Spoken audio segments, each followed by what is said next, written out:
What's up, guys and gals? Sanitary 103. So in today's video, I'm going to go over 4 tips on how I stay lean and healthy even at the age of 44. Now, I've been in the game quite some time. I don't claim to know everything, and there are obviously more than 4 tips, but I don't want to make this video too long. I'm getting tongue-tied because people have low attention spans. So the first tip you want to implement is you want to try to maybe not eliminate altogether, because I want to be realistic, but you want to minimize the amount of simple carbohydrates that you're taking in. Simple carbohydrates will not just spike your insulin, you get your glucose up, it'll get you that big rush, and then eventually you'll crash down, your energy will be down, but more importantly, it'll make you become a fat storing machine as opposed to a fat burning machine. You don't want that. So some examples of simple carbohydrate foods are, pastries, baked goods in general, croissants, cookies,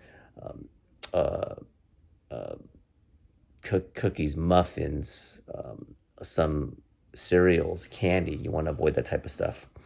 The second one is tip I'm going to go over, and it's segueing off of the simple carbohydrates, but I want to give it its own category because it's very, very important, is to eliminate or try to minimize significantly the calories that you get from drinking. So don't drink your calories, or try not to.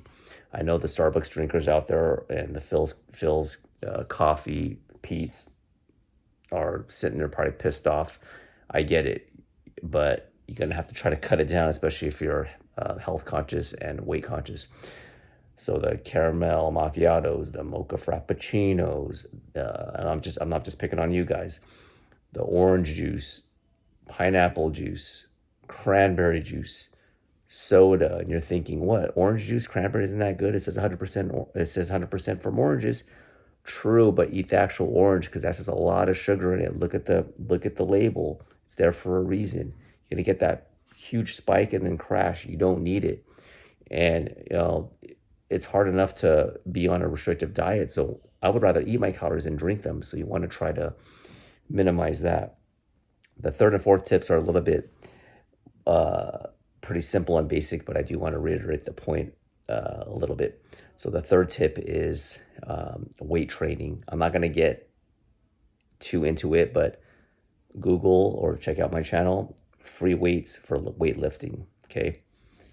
If you're intimidated by that, maybe you get a personal trainer, get someone who knows what they're doing, because you could hurt yourself, but free weights are wonderful because you recruit more of your muscle fibers, because you have to, if you're bench pressing, you got to balance the bar, stuff like that.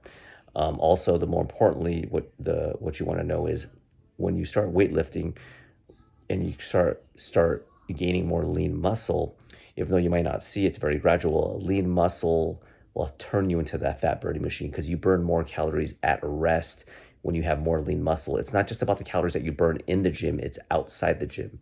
It's not the calories that you burn running or just working out, in general, weightlifting. It's outside of the environment. So you got to keep that in mind. Okay, and the fourth and last tip is, it's still about working out, but what do you think? Cardiovascular exercise. It's good for your heart, obviously, good for your lungs, reduces if you have high blood pressure, but also, for the sake of this video, if you want to remain lean and you're health conscious and you're weight conscious, is that the cardiovascular exercise, running, on the biking, swimming, these are all great exercises. If you're brand new and you're overweight and it's hard, even walking, you want to get the body moving, because you want to create that caloric deficit. You want to create caloric deficit from three main components: from exercise, obviously, from your diet, that's the huge one, that's the second one, and from your basal metabolic rate. Those 3 factors. The basal metabolic rate is the calories that you're just burning by just sitting around, by doing nothing. And like I said, when we talk about weight training, when you got that lean muscle, your basal metabolic rate is going higher, you're eating better, you're working out, and it's just a great recipe for being healthy. That's the most important thing, and keeping your weight at a relatively healthy weight. That's my time. Thanks for watching. Comments, questions, always welcome. Let me know if there's any tips that I missed, and I'll talk to you next video. Bye.